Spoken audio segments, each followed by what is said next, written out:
akibat kasus minyak mentah Pertamax oplosan yang dilakukan oleh oknum pejabat Pertamina berdampak dengan penjualan BBM Pertamax khususnya RON 92 yang alami penurunan pembeli.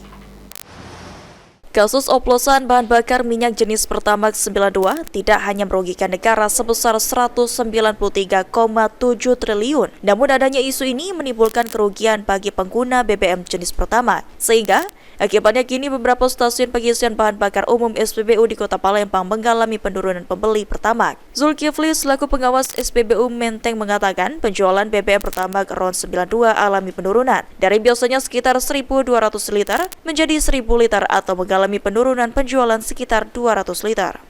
Kalau untuk Pertamax masih stabil, paling penurunannya tuh di berapa ratus liter, tapi tidak terlalu jauh sih. Tidak terlalu signifikan Kak ya, sekitar berapa ratus Kak kalau ini? Biasa sekitar 200 literan lah turunnya. Dari 1,2 kadang 1 ton. Senada dengan Zulkifli, Fitriani, pengawas SPBU Pahlawan mengatakan adanya kasus BBM Pertamax oplosan menimbulkan berbagai pertanyaan di masyarakat khususnya bagi pengguna BBM jenis Pertamax. Namun demikian untuk pembelian BBM jenis Pertamax RON 92 masih dalam kondisi stabil dengan penjualan 1.000 liter per hari.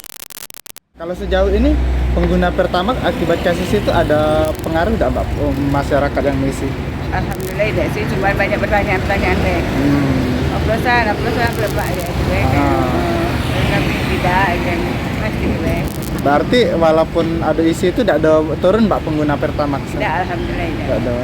Kasus BBM oplosan yang melibatkan sejumlah petinggi Pertamina menyedot perhatian banyak pihak karena dalam kasus ini nilai kerugian mencapai ratusan triliun rupiah. Eki Saputra, PAL TV.